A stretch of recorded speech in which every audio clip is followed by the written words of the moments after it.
Terima kasih pemirsa, Anda masih bersama kami. Mas Kohar, bersama-sama menjaga laut. Kalau tadi sudah disampaikan bahwa kita melihat bagaimana terjadi kerusakan lingkungan hidup di laut. Pertanyaannya adalah apakah memang kemudian terkait dengan IGR4 on GPA ini, itu bisa benar-benar diiyakan, benar-benar dilakukan. Karena kalau laut itu kan sangat luas, mengawasinya juga butuh kemampuan yang banyak, butuh sumber daya manusia, sumber daya yang lain, keuangan, dan itu sering sekali akhirnya hanya sekedar sesuatu yang di atas kertas bagus, tapi pelaksanaannya mungkin juga sangat susah untuk dilaksanakan. Bagaimana memastikannya?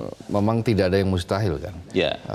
Kita saksikan beberapa saat yang lalu ketika pemerintahan rakyat misalnya mengatakan bahwa nggak mungkin Indonesia membangun infrastruktur secepat ini hanya dalam waktu yang sangat singkat. Faktanya kita saksikan hari ini dalam waktu hanya 4 tahun misalnya infrastruktur sudah terhubung di mana-mana.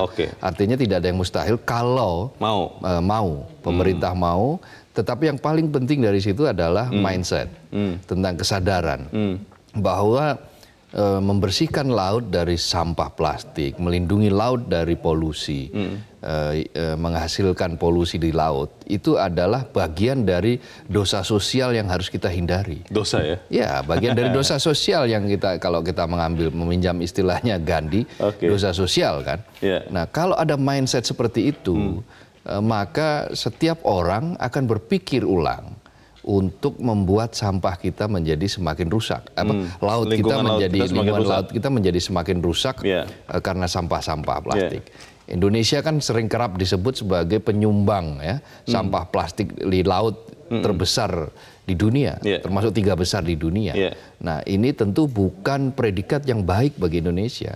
Indonesia dengan jumlah laut yang sangat besar, 2/3 diantaranya adalah laut, tentu membutuhkan effort yang lebih keras lagi untuk menjaga laut. Akan menjadi ringan kalau selain tentu saja aturan, strategi, yang paling ringan itu ya tadi, ketika publik, masyarakatnya itu peduli bahwa kalau mereka itu merusak laut, maka pada hakikatnya mereka juga merusak bangsa itu. Pertanyaannya begini, Mas Kohar, ini kan juga terkait dengan hal-hal atau aktivitas yang dilakukan di daratan yang kemudian mencemari laut. Kalau kita melihat Teluk Jakarta, banyak orang mengatakan di situ ikan itu sulit hidup karena sudah sangat tercemar. Tercemar, merkuri dan seterusnya. Nah, kebanyakan cemaran itu datangnya dari daratan. Dari daratan. Dan daratan ini sering terjadi adalah kegiatan-kegiatan besar, industri dan sebagainya yang memang punya dampak positif untuk masyarakat di darat. Tapi limbahnya ini kan kemudian membuat rusak laut. Nah, bagaimana mencegah itu terjadi tanpa mengganggu aktivitas ekonomi yang bagus di daratan itu? Ekonomi, proses ekonomi kan sudah berkali-kali bertahun-tahun itu didesain mestinya ada sustain. Berkelanjutan. Jadi berkelanjutan. Jadi program ekonomi, meraih ekonomi, mencapai kesejahteraan itu akan mubazir apabila capaian-capaian itu tidak sustain, tidak mempedulikan lingkungan. Sambil merusak lingkungan. Sambil merusak lingkungan. Karena itu setiap aktivitas ekonomi, segala apapun yang terkait dengan pencapaian kesejahteraan, itu juga harus memperhatikan lingkungan. Karena itu desain, strategi industri, itu juga harus sudah clear mestinya mestinya harus clear di daratan. Begitu dia selesai, limbahnya pun juga harus sudah dikelola. Bagaimana mereduce sampah plastik dan seterusnya. Di beberapa negara, di Uni Eropa itu sudah merancang 52%. Mereka itu zero sampah, mereduce sudah berhasil. Di beberapa negara 50%. Di kita ini kan masih sangat minim. Nah, itu dia. Nah, di seluruh dunia ini daur ulang baru berhasil mencapai 36%. Karena itu, tetapi kan bukan berarti tidak bisa sama sekali, saya katakan. Meskipun 35% kan bisa. Pertanyaannya begini, Mas Kohar, maaf. Secara teori betul bisa. Dan mungkin di beberapa tempat di Indonesia itu sudah bisa dilakukan. Tapi masih banyak sekali yang itu hanya sekedar teori, karena ketika kita bilang harus perhatikan limbah, itu berarti secara langsung menambah lagi biaya dalam kegiatan usaha itu, dan biasanya pengusaha akan enggan. Punishment terhadap reward and punishment mekanisme ganjaran dan hukuman itu harus ditegakkan. Jadi mekanisme hukuman harus diberikan kepada mereka yang melanggar, mereka yang tidak taat pada undang-undang, tidak taat pada peraturan yang sudah dibuat. Sehingga bukan sekedar teori ya? Betul, bukan sekedar teori, tetapi ganjaran juga harus diberikan kepada mereka-mereka yang sudah secara sadar, secara bagus membuat sistem sehingga usahanya, perusahaan industrinya itu betul-betul peduli lingkungan. Semacam insentif begitu? Insentif, jadi bisa insentif dalam dikaitkan dengan insentif pajak misalnya.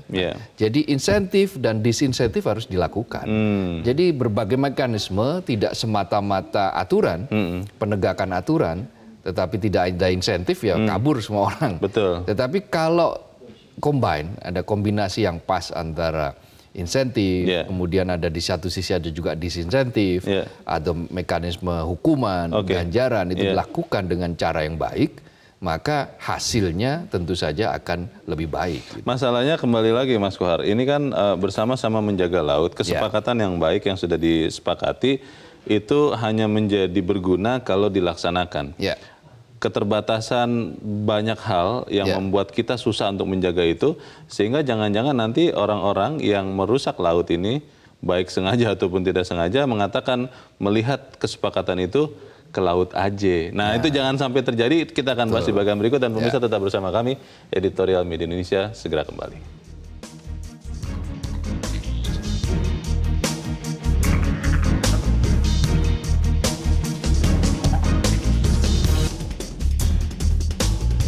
Terima kasih pemirsa, Anda masih bersama kami. Mas Kohar, pertanyaannya yaitu tadi, bagaimana kemudian teori atau kesepakatan yang baik ini itu benar-benar terlaksana dan berguna untuk laut kita? Ya tentu saja harus ada perbuatan. Percuma memang kalau hanya macan kertas. Sepak bola itu kalau dalam teori dia mestinya ada di posisi ini, negara ini bisa mencapai keunggulan. Tetapi kalau di lapangan dia juga tidak ada motivasi, tidak ada kesungguhan, tidak ada tekad, percuma.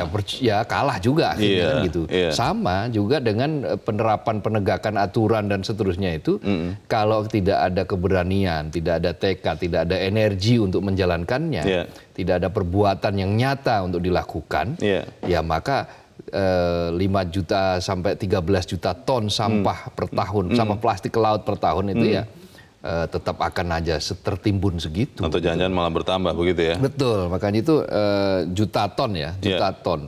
Ada sampai hampir ada yang menduga sampai 13 juta ton. Bayangin mengalir plastik mengalir ke laut setiap tahun. Jadi perlu tindakan nyata. Tindakan nyata itu pasti. Kita akan mendengarkan pendapat nyata kali ini. Mas Kohar, dari para pemirsa Metro TV, kita sudah terhubung dengan Ibu Upik di Jakarta. Bu Upik, selamat pagi. Pagi Bang Leonard dan Pak Abdul Kohar, tentang bersama-sama menjaga laut. Menjaga laut ya, bagaimana Bu? Saya gemes sekali dengan kondisi yang sekarang ini, karena saya memang suka sekali saya ke laut-laut ya, terutama sementara ini saya memang di pantai selatan dari Malang sampai di Gunung Kidul. Di situ saya minta tolong kepada pemerintah Pak Jokowi harus konsen tentang lingkungan, jangan di darat tapi di lingkungan di laut ini kalau boleh menjerit semua. Kalau saya lihat sampah gitu ya, dan Pak Jokowi kan pasti punya stakeholdernya, diantara dari Airut, Angkatan Laut, Bu Susi, KLH, Menko Maritim. Coba lah konsentrasi ke laut. Coba diperlakukan setiap pantai-pantai yang indah kita punya ini, karena 70% adalah lautan kita punya. Itu diperlakukan seperti maaf nih, ada sedikit contoh di Malang Selatan namanya Pantai Gatra, Tiga Warna. Itu saya kepingin waktu itu